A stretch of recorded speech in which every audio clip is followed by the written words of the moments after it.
All right, I have to cut in here before this next call because we actually lost the first half of the audio in the recording. But this is Natasha. She's calling in from Texas. She has a firm that handles tax preparation, life insurance, and Medicare, all of which she mentions can be serviced virtually, yet she feels like she would be more profitable if she were to open a brick and mortar location. So in the first half of the call, we find out a little bit more about her business. We find out that rent in her area is going to be about $2,000 a month, and each new client is worth about $450. So we're jumping into the conversation halfway through where Luke starts breaking down what she would need to produce in her business in order to cover the costs of a physical location and become more profitable. So you would need at least 4 clients to just cover your rent.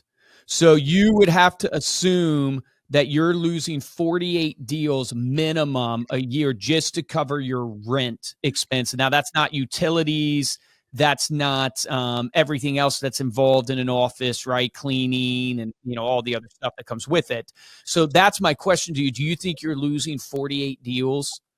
Definitely. Like you would need to, like in my mindset, right, would be you always want to look for like a 5X, 7X if you can. A minimum would be a 3X, meaning you spend $1, you make 3, right? So that's a minimum criteria. Most healthy businesses are, for the great businesses are massive, right? You're 14X to the dollar you spend.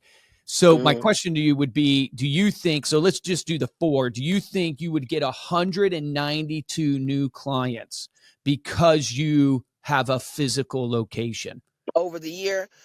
I do. I feel like Okay. I would be able to get more clients if they could walk into my Perfect. office. Yes, So I definitely do. so you're just seeing how, and we answer questions here on the show the way I just would answer for my own business, right? With Reminder Media and with Acre Brothers. Right. So if you believe there's 192 deals out there, then I think you have a valid argument. And here's why I say that. The reason why is you're serving a senior population. They prefer physical because of trust that comes in.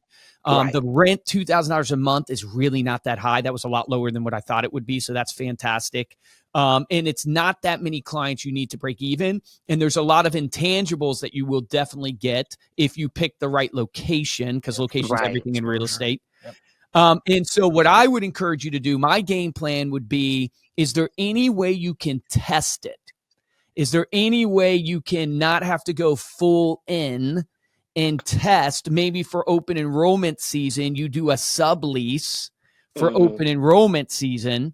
This is just my thinking. If I was like, okay, Acre Brothers, we're going to, we don't have a physical location. We're going to go and get a physical location for Medicare. Can you test it? And there's a place you could do a sublease for 90 days, 6 months, where it's now you're calling specially for open enrollment.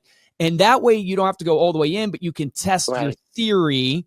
And maybe there's a place you could sublease a office building. There's these WeWork spaces, right, that you can do and stuff. Like I would look into that avenue. That's something I have not thought about. So thank you for that. I'm definitely going to look into it because my busy era is from my busy season with Medicare and taxes is from October to April. So that's 6 months.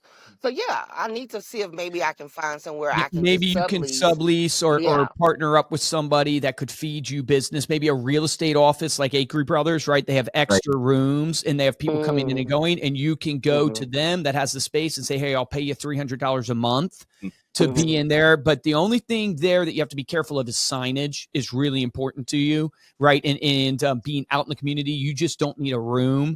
You need, like location. Signage is not everything, but at least you get both advantages for your test.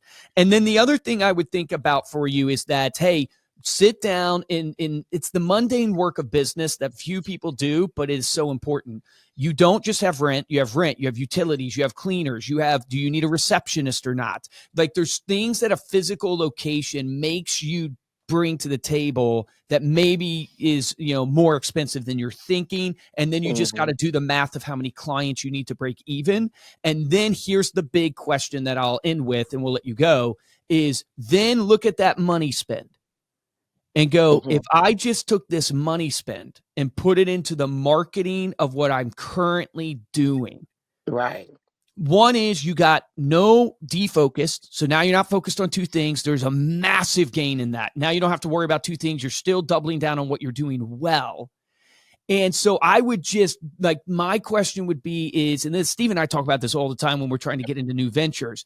Can we take this money we're going to spend on this new venture and put it into the current cup that we already have going and fill up that current cup? And why go somewhere else? Even though it's tempting, it's a shiny object. Why go somewhere else where our current cup's not full? You only move to the other when your current cup is overflowing, you have excess. Like when your cup is just overflowing. It sounds like you might be at an overflowing stage. You're kicking butt, Natasha. Like you're a great entrepreneur. So congrats to you with all the things you're doing. But you're already, I can tell by your personality, you know why? Because you're doing Medicare, you're doing tax, you're doing the other thing you said that I forgot already. But you're doing already, life insurance. You're already doing 3 things, right? So my gut tells me you haven't mastered them all. That's what my gut, and that's not a knock on you. That's just me and my experience of business. Taxes, of course, I've been doing that over 20 years. But life insurance and Medicare, I'm so still exactly. learning So the game. now you're trying to introduce a whole new mastery of physical versus virtual. And I have caution there. I would caution you there. So I would do the test, Natasha. You are amazing. What a great question for the audience, because it is. Yeah, it is interesting in this world because you got the EXPs in real estate that are all virtual, and then you got the Keller Williams that have physical locations. It's like, well, should I be physical? Should I not? And obviously it's nuanced, but great question. Connect with us on Instagram, and I can't wait to hear what you do. Tell me what you do, okay? Because I want to know. I definitely will, and thank you for your suggestions. It was great talking with you guys. Yeah, great talking with you too. Thanks, Natasha. All right, take care now. Bye-bye.